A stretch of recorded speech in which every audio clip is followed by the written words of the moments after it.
Hi everyone, welcome to my cooking blog. ಇವತ್ತು simple ಆಗಿ ಒಂದು ಚಿಕನ್ ಬಿರಿಯಾನಿನ ಯಾವ ರೀತಿ ಮಾಡೋದಂತ ನೋಡೋಣ ಬನ್ನಿ. ಈಸಿಯಾಗಿ ಕ್ವಿಕ್ಕಾಗಿ ಮಾಡ್ಕೊಂಬಿಡ್ಬೋದು. ತುಂಬ ಟೇಸ್ಟಿಯಾಗಿ ಸಹ ಬರುತ್ತೆ. ಇದಕ್ಕೆ ನಾನಿಲ್ಲಿ ಬಟರ್ನ ಜಾಸ್ತಿ ಯೂಸ್ ಮಾಡಿಬಿಟ್ಟು ಇವತ್ತು ಬಿರಿಯಾನಿ ಮಾಡಿದ್ದೀನಿ. ತುಂಬ ಚೆನ್ನಾಗಾಗುತ್ತೆ. 1 ಕೆ ಜಿಯಷ್ಟು ಚಿಕನ್ ತೊಗೊಂಡಿದ್ದೀನಿ. 2 ಈರುಳ್ಳಿ, 3 ಟೊಮೊಟೊ, ಪುದೀನ, ಕೊತ್ತಂಬರಿ ಸೊಪ್ಪು, ಒಂದು ಸ್ವಲ್ಪ ಬೆಳ್ಳುಳ್ಳಿ, ಶುಂಠಿ ಎಲ್ಲ ಬೇಕಾಗುತ್ತೆ, ಶುಂಠಿ ಪೇಸ್ಟ್ ಎಲ್ಲ. ಇಲ್ಲಿ ಫಸ್ಟು ಚಿಕನ್ ಮ್ಯಾರಿನೇಟ್ ಮಾಡ್ಕೋಬೇಕಾಗುತ್ತೆ. ಫಸ್ಟು ನಾನಿಲ್ಲಿ 1 ಕೆ ಜಿಯಷ್ಟು ಚಿಕನ್ ನೀಟಾಗಿ ವಾಶ್ ಮಾಡಿಕೊಂಡು ಇದಕ್ಕೆ ಒಂದು ಬೌಲಷ್ಟು ಪೂರ್ತಿಯಾಗಿ ಮೊಸರನ್ನ ಸೇರಿಸ್ಕೋಬೇಕು. ಒಂದು ಸ್ವಲ್ಪ ಅಂದರೆ ತುಂಬ ಹುಳಿ ಮೊಸರು ಬೇಡ, ಮೀಡಿಯಮ್ ಮೊಸರು ಇರುತ್ತೆ ನೋಡಿ, ಅದನ್ನು ಸೇರಿಸ್ಕೊಂಡ್ರೆ ಆಯಿತು ಅಷ್ಟೇ. ನಂತರ ಇದಕ್ಕೆ ಒಂದು ಅರ್ಧ ಸ್ಪೂನಷ್ಟು ಸೊಂಪ ಕಾಳು, 1.5 ಸ್ಪೂನಷ್ಟು ನಾನಿಲ್ಲಿ ಅಚ್ಕಾರದ ಪುಡಿಯನ್ನು ಸೇರಿಸ್ಕೊತಾ ಇದ್ದೀನಿ. ಒಂದು 1/4 ಸ್ಪೂನಷ್ಟು ಅರಿಶಿನ ಪುಡಿ, ಒಂದು ಅರ್ಧ ಸ್ಪೂನಷ್ಟು ಜೀರಿಗೆ ಪುಡಿ, ಅರ್ಧ ಸ್ಪೂನಷ್ಟು ಉಪ್ಪು, 1.5 ಸ್ಪೂನಷ್ಟು ನಾನಿಲ್ಲಿ ಶುಂಠಿ ಬೆಳ್ಳುಳ್ಳಿ ಪೇಸ್ಟನ್ನು ಸೇರಿಸ್ಕೊಂಡಿದ್ದೀನಿ. ಅಂದರೆ ಸ್ಪೂನ್ ಸ್ವಲ್ಪ ದೊಡ್ಡದಿದೆ, ಚಿಕ್ಕ ಸ್ಪೂನ್ ಆದರೆ ನೋಡ್ಕೊಂಡು ಹಾಕ್ಕೊಳ್ಳಿ, ದೊಡ್ಡ ಸ್ಪೂನ್ ಆದರೆ ಎಲ್ಲ 1 ಸ್ಪೂನು ಆ ಥರ ತೊಗೊಂಡ್ರೆ ಸಾಕಾಗುತ್ತೆ. ಚಿಕ್ಕ ಸ್ಪೂನ್ ಆದರೆ 1.5 ಸ್ಪೂನಷ್ಟು ತೊಗೊಬೇಕಾಗುತ್ತೆ. ಅದನ್ನೆಲ್ಲ ನೋಡಿ ನೀಟಾಗಿ ಮಿಕ್ಸ್ ಮಾಡಿಬಿಟ್ಟು ಅದನ್ನು ಇದಕ್ಕೆ ನೋಡಿ 2 ಸ್ಪೂನಷ್ಟು ಬಟರ್ ಸೇರಿಸ್ಕೋಬೇಕು. ಇವತ್ತು ಪೂರ್ತಿ ನಾನು ಇದನ್ನು ಬಟರಲ್ಲೇ ಮಾಡ್ತಾಯಿದ್ದೀನಿ, ಸ್ವಲ್ಪ ಎಣ್ಣೆ ಏನು ಯೂಸ್ ಮಾಡಿಲ್ಲ. ತುಂಬ ಚೆನ್ನಾಗಿ ಬರುತ್ತೆ ಟೇಸ್ಟ್. 2 ಸ್ಪೂನಷ್ಟು ಬೆಣ್ಣೆ ಇರುತ್ತೆ ನೋಡಿ, ಅದನ್ನು ಮಿಕ್ಸ್ ಮಾಡಿಬಿಟ್ಟು ಇಟ್ಕೋತಾ ಇದ್ದೀನಿ.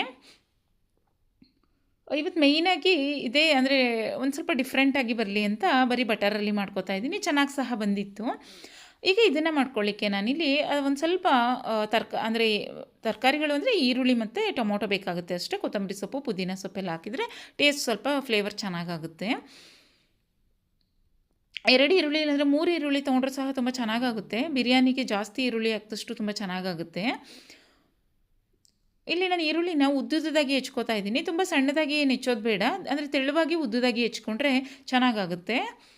ತುಂಬ ಸಣ್ಣದಾಗಿ ಹೆಚ್ಚಿಬಿಟ್ರೆ ಏನಾಗ್ಬಿಡುತ್ತೆ ಅಂದರೆ ಬಿರಿಯಾನಿಲೆಲ್ಲ ಅದು ಈರುಳ್ಳಿನೇ ಸಿಗ್ತಾ ಹೋಗುತ್ತೆ ನೋಡಿ, ಅಷ್ಟು ಚೆನ್ನಾಗಾಗಲ್ಲ. ಅದರಿಂದ ಉದ್ದುದಾಗಿ ಬಿರಿಯಾನಿಗೆ ಯಾವಾಗಲೂ ಈರುಳ್ಳಿನ ಸ್ವಲ್ಪ ಉದ್ದುದಾಗಿ ಹೆಚ್ಕೋಬೇಕು. ಟೊಮೊಟೊ ಮಾತ್ರ ಮೀಡಿಯಮಾಗಿ ಸಣ್ಣದಾಗಿ ಹೆಚ್ಕೋಬೇಕಾಗುತ್ತೆ. ತುಂಬ ದೊಡ್ಡ ಹೆಚ್ಕೊಂಡ್ಬಿಟ್ರೆ ಅದು ಸಾಫ್ಟ್ ಆಗೋದು ಟೈಮ್ ತೊಗೊಳುತ್ತೆ ನೋಡಿ, ಮತ್ತು ಟೊಮೊಟೊ ಎಲ್ಲ ಹಾಗಾಗಿ ಉಳ್ಕೊಂಬಿಡುತ್ತೆ. ನಾನು ಇನ್ನೊಂದು ಸೈಡಲ್ಲಿ ಸ್ಟವ್ ಮೇಲೆ ಒಂದು ಪಾತ್ರೆ ಸಹ ಇಟ್ಕೋತಾ ಇದ್ದೀನಿ ಬಿರಿಯಾನಿನ ಮಾಡಲಿಕ್ಕೆ ಅಂತ. ನಾವಿಲ್ಲಿ ಏನು ಹೆಚ್ಕೋತೀವಿ ನೋಡಿ, ಆ ಟೈಮಲ್ಲೇ ಅಲ್ಲಿ ಒಂದು ಬಾಣಲಿಯನ್ನು ಸಹ ನಾನು ಇಟ್ಕೊಂಡಿದ್ದೀನಿ ನೋಡಿ. ಎಲ್ಲವನ್ನೇ ಹೆಚ್ಕೊಂಡಿದ್ದೀನಿ, ಸಣ್ಣದಾಗಿ ಹೆಚ್ಕೊಂಡಿದ್ದೀನಿ. ಈರುಳ್ಳಿ ಮಾತ್ರ ಉದ್ದುದಾಗಿ ಹೆಚ್ಕೊಂಡಿದ್ದೀನಿ. ಬೆಳ್ಳುಳ್ಳಿನ ಶುಂಠಿ ಬೆಳ್ಳುಳ್ಳಿ ಪೇಸ್ಟ್ ಯೂಸ್ ಮಾಡ್ತಾ ಇರೋದ್ರಿಂದ ಅದನ್ನು ಸಹ ಹೆಚ್ಕೊಂಡಿದ್ದೀನಿ. ಚೆನ್ನಾಗಾಗುತ್ತೆ, ಜಜ್ಜೋದು ಬೇಡ, ಹೆಚ್ಕೊಂಡ್ರೆ ಚೆನ್ನಾಗಾಗುತ್ತೆ. ಈಗ ಫ್ರೈಡ್ ರೈಸ್ಗೆಲ್ಲ ಹಾಕ್ತೀವಲ್ಲ ಆ ಥರ. ನಂತರ ನಾನಿಲ್ಲಿ ಬಿರಿಯಾನಿ ಮಾಡಲಿಕ್ಕೆ ಒಂದು ಬಾಣಲಿಗೆ ಒಂದು ಬೌಲಷ್ಟೇ ನಾನಿಲ್ಲಿ ಬೆಣ್ಣೆಯನ್ನು ಹಾಕ್ಕೊಂಡಿದ್ದೀನಿ. ಅಂದರೆ ಒಂದು 3 ಸ್ಪೂನಷ್ಟು ಬೆಣ್ಣೆಯನ್ನು ಹಾಕೋಬೇಕು. ತುಂಬ ಚೆನ್ನಾಗಾಗುತ್ತೆ, ಎಣ್ಣೆ ಏನು ಯೂಸ್ ಮಾಡಲ್ಲ ನೋಡಿ, ಬೆಣ್ಣೆಯಲ್ಲಿ ತುಂಬ ಚೆನ್ನಾಗಿ ಬರುತ್ತೆ ಫ್ಲೇವರ್ ಎಲ್ಲ, ಟೇಸ್ಟ್ ಎಲ್ಲ. ನಂತರ ಅದಕ್ಕೆ ಪಲಾವ್ ಎಲೆ, ಅನಾನಸು, ಮರಾಠಿ ಮೊಗ್ಗು, ಅಂದರೆ ಏನೇನು ಡ್ರೈ ಮಸಾಲೆಗಳು ಹಾಕ್ಕೊಳ್ಳೋಕೆ ಇಷ್ಟ ಇರುತ್ತೆ ನೋಡಿ, ಅದೆಲ್ಲ ಹಾಕೊಬೋದು. ಮನೆಯಲ್ಲಿ ಏನಿರುತ್ತೆ ಅದನ್ನು ಹಾಕೊಂಡ್ರೆ ಆಯ್ತು ಅಷ್ಟೇ. ಏಲಕ್ಕಿ, ಚಕ್ಕೆ, ಲವಂಗ, ಒಂದು ಸ್ವಲ್ಪ ಕಾಳು ಮೆಣಸಿದ್ರೆ ಹಾಕೊಂಡ್ರೆ ಆಯಿತು ಅಷ್ಟೇ. ನೆಕ್ಸ್ಟು ಕಟ್ ಮಾಡಿರುವಂತಹ ಬೆಳ್ಳುಳ್ಳಿಯನ್ನು ಸೇರಿಸ್ಕೊಂಡಿದ್ದೀನಿ. ನಂತರ ಅದಕ್ಕೆ 2 ಈರುಳ್ಳಿಯನ್ನು ಉದ್ದುದಾಗಿ ಹೆಚ್ಚಿಬಿಟ್ಟು ಸೇರಿಸಿದ್ದೀನಿ. ಈಗ ಇಷ್ಟನ್ನು ಸಹ ಬೆಣ್ಣೆಯಲ್ಲಿ ಚೆನ್ನಾಗಿ ಫ್ರೈ ಮಾಡ್ಕೊಳ್ಬೇಕು. ಮತ್ತು ಇಲ್ಲಿ ಇನ್ನೊಂದೇನು ಅಂದರೆ, ನಾವು ಬಾಣಲಿಗೆ ಬೆಣ್ಣೆ ಹಾಕೋತೀವಿ ನೋಡಿ, ಸಡನ್ನಾಗಿ ಎಲ್ಲ ಪದಾರ್ಥಗಳನ್ನು ಸೇರಿಸ್ತಾ ಹೋಗಬೇಕು. ಬೆಣ್ಣೆ ತುಂಬ ಕಾಯೋದು ಬೇಡ, ಆಮೇಲೆ ಸೀದೋಗ್ಬಿಡುತ್ತೆ ಅದರಿಂದ. ನಂತರ ಈರುಳ್ಳಿ ಫ್ರೈ ಆದಮೇಲೆ ನಾನು ಇದಕ್ಕೆ ಕೊತ್ತಂಬರಿ ಸೊಪ್ಪು ಮತ್ತು ಪುದೀನವನ್ನು ಸಣ್ಣಗೆ ಹೆಚ್ಚಿಬಿಟ್ಟು ಅದನ್ನು ಸಹ ಸೇರಿಸ್ತಾ ಇದ್ದೀನಿ. ಎಲ್ಲವನ್ನು ಚೆನ್ನಾಗಿ ಫ್ರೈ ಮಾಡ್ಕೋತಾ ಹೋಗಬೇಕು. ಕೊತ್ತಂಬರಿ ಸೊಪ್ಪು, ಪುದೀನ ಫ್ರೈ ಆದಮೇಲೆ 1-1.5 ಸ್ಪೂನಷ್ಟು ನಾನಿಲ್ಲಿ ಶುಂಠಿ ಬೆಳ್ಳುಳ್ಳಿ ಪೇಸ್ಟನ್ನು ಸೇರಿಸ್ಕೊಂಡಿದ್ದೀನಿ. ಅದನ್ನು ಅಷ್ಟೇ ಚೆನ್ನಾಗಿ ಫ್ರೈ ಮಾಡ್ಕೋಬೇಕು. ಅದು ಫ್ರೈ ಆದಮೇಲೆ ನೋಡಿ, ಇಲ್ಲಿ ನಾನೊಂದು 3 ಟೊಮೊಟೊವನ್ನು ಸಣ್ಣದಾಗಿ ಹೆಚ್ಚಿಬಿಟ್ಟು ಸೇರಿಸಿದ್ದೀನಿ. ನಿಂಬೆಹಣ್ಣು ಯೂಸ್ ಮಾಡಲಿಲ್ಲ ಅಂದರೆ ಟೊಮೊಟೊ ಕ್ವಾಂಟಿಟಿ ಜಾಸ್ತಿ ಹಾಕ್ಕೊಬೇಕಾಗುತ್ತೆ. ನಂತರ ಇಲ್ಲಿ ನಾನಿಲ್ಲಿ 1 ಸ್ಪೂನಷ್ಟು ಅಚ್ಚ ಖಾರದ ಪುಡಿಯನ್ನು ಸೇರಿಸ್ಕೊತಾ ಇದ್ದೀನಿ. ಏಕೆಂದರೆ ಅಲ್ಲೂ 1 ಸ್ಪೂನಷ್ಟು ಸೇರಿಸಿದ್ದೀನಿ ನೋಡಿ, ಇಲ್ಲೂ 1 ಸ್ಪೂನಷ್ಟು ಸೇರಿಸ್ಕೊತಾ ಇದ್ದೀನಿ. ಈಗ ಇಷ್ಟು ಸಹ ಚೆನ್ನಾಗಿ ಫ್ರೈ ಮಾಡ್ಕೋಬೇಕು. ಅಂದರೆ ಒಂದು ಸ್ವಲ್ಪ ಟೊಮೊಟೊ ಸಾಫ್ಟ್ ಆಗಬೇಕು, ಅಲ್ಲಿ ತನಕ ಅದನ್ನು ಚೆನ್ನಾಗಿ ಫ್ರೈ ಮಾಡಿಕೊಂಡು, ಈಗ ಅದೇನು ಮ್ಯಾರಿನೇಟ್ ಮಾಡಿಟ್ಟಿದ್ವು ನೋಡಿ ಈ ಚಿಕನ್, ಅದನ್ನು ಇದಕ್ಕೆ ಸೇರಿಸ್ಕೊತಾ ಇದ್ದೀನಿ. ಅದೊಂದು 1/4 ಗಂಟೆನಾದರೂ ನೆನೆಸ್ಕೊಬೇಕು ಚಿಕನ್ನ, ಚೆನ್ನಾಗಾಗುತ್ತೆ ಮೊಸರಲ್ಲಿ. ಈಗ ಅದನ್ನು ನಾನಿಲ್ಲಿ ಬಾಣಲಿಗೆ ಸೇರಿಸ್ಬಿಟ್ಟು, ಪಾತ್ರೆಗೆ ಸೇರಿಸ್ಬಿಟ್ಟು ನೀಟಾಗಿ ಒಂದು ಸ್ವಲ್ಪ ಮಿಕ್ಸ್ ಮಾಡ್ಕೋಬೇಕು. ನೀರು ಸೇರಿಸೋ ಅವಶ್ಯಕತೆ ಇಲ್ಲ ಈಗಲೇ. ಈಗ ನೋಡಿ, ಚಿಕನ್ನ ಚೆನ್ನಾಗಿ ಮಿಕ್ಸ್ ಮಾಡಿಬಿಟ್ಟು ಅದನ್ನು ನೀಟಾಗಿ ಕುಕ್ ಮಾಡ್ಕೋಬೇಕಾಗುತ್ತೆ. ಅಂದರೆ ಒಂದು 10 ನಿಮಿಷನೇ ಚೆನ್ನಾಗಿ ಚಿಕನ್ನ ಫ್ರೈ ಮಾಡ್ಕೋಬೇಕಾಗುತ್ತೆ.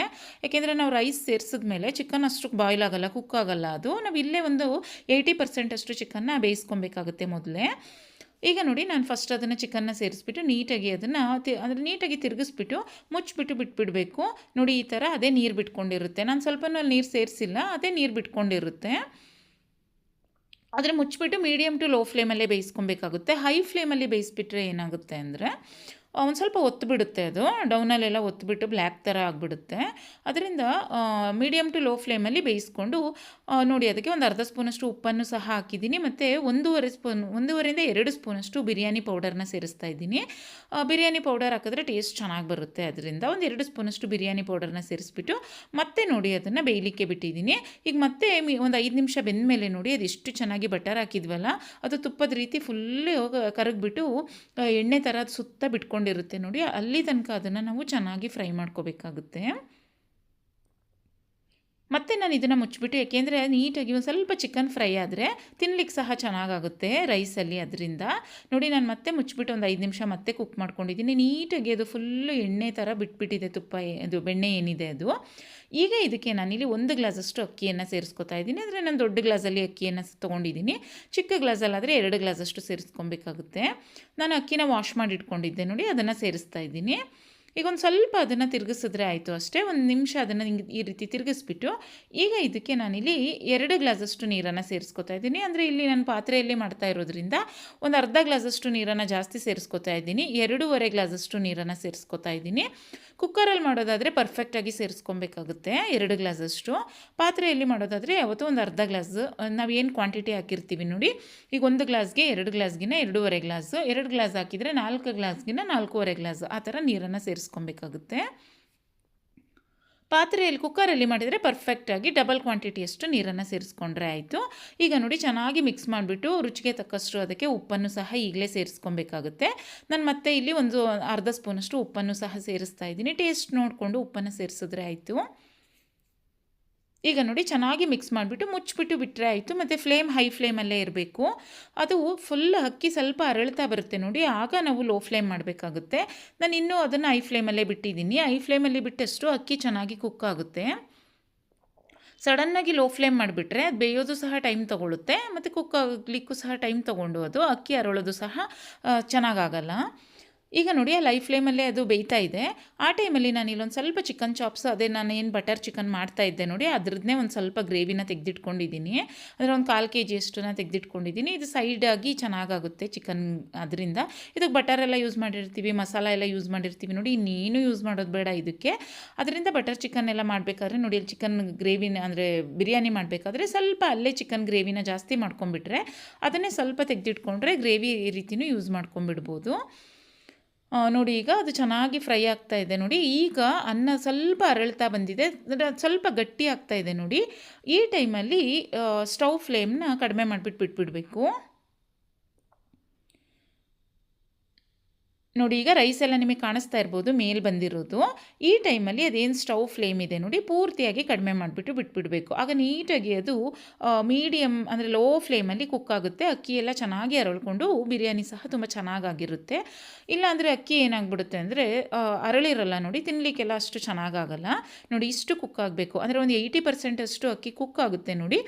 ಈಗ ಅದನ್ನು ಲೋ ಫ್ಲೇಮಲ್ಲಿ ಬಿಟ್ಬಿಡಬೇಕು. ಆಗ ಚೆನ್ನಾಗಿ ಅರಳ್ಕೊಂಡು ಚೆನ್ನಾಗಿ ಉದ್ರುದ್ರಾಗಿ ರೈಸ್ ಬರುತ್ತೆ.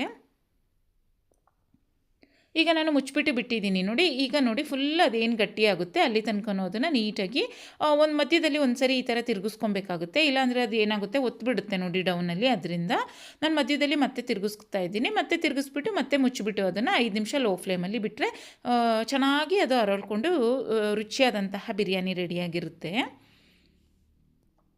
ಇವತ್ತು ಫುಲ್ ಬಟರಲ್ಲೇ ಮಾಡಿರೋದ್ರಿಂದ ತುಂಬ ಟೇಸ್ಟ್ ಎಲ್ಲ ತುಂಬ ಚೆನ್ನಾಗಾಗಿತ್ತು. ತುಂಬ ಸಿಂಪಲ್ಲಾಗಿ ಈಸಿಯಾಗಿ ಕ್ವಿಕ್ಕಾಗಿ ಈ ಥರ ಮಾಡ್ಕೊಂಬಿಡ್ಬೋದು ಮನೆಯಲ್ಲಿ.